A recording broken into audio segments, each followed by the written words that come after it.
When I was a kid, the disaster we worried about most was a nuclear war. That's why we had a barrel like this down in our basement, filled with cans of food and water. When the nuclear attack came, we were supposed to go downstairs, hunker down, and eat out of that barrel. Today, the greatest risk of global catastrophe doesn't look like this. Instead, it looks like this.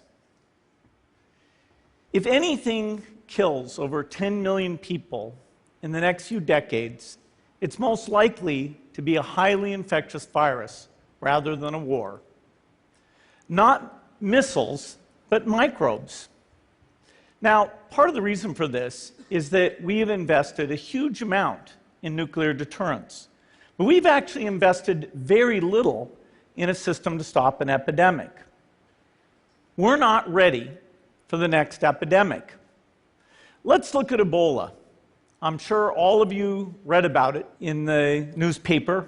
Lots of tough challenges. I followed it carefully through the case analysis tools we use to track polio eradication. And as you look at what went on, the problem wasn't that there was a system that didn't work well enough. The problem was that we didn't have a system at all.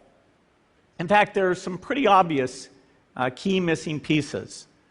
We didn't have a group of epidemiologists ready to go who would have gone, seen what the disease was, see how far it had spread. The case reports came in on paper. It was very delayed before they were put online, and they were extremely inaccurate. We didn't have a medical team ready to go. We didn't have a way of preparing people. Now, Médecins Sans Frontières did a great job orchestrating volunteers, but even so, we were far slower than we should have been getting the thousands of workers into these countries.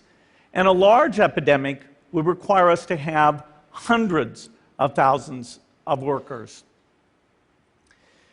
There was no one there to look at treatment approaches, no one to look at the diagnostics, no one to figure out what tools should be used. As an example, we could have taken the blood of survivors, processed it, and put that plasma back in people to protect them. But that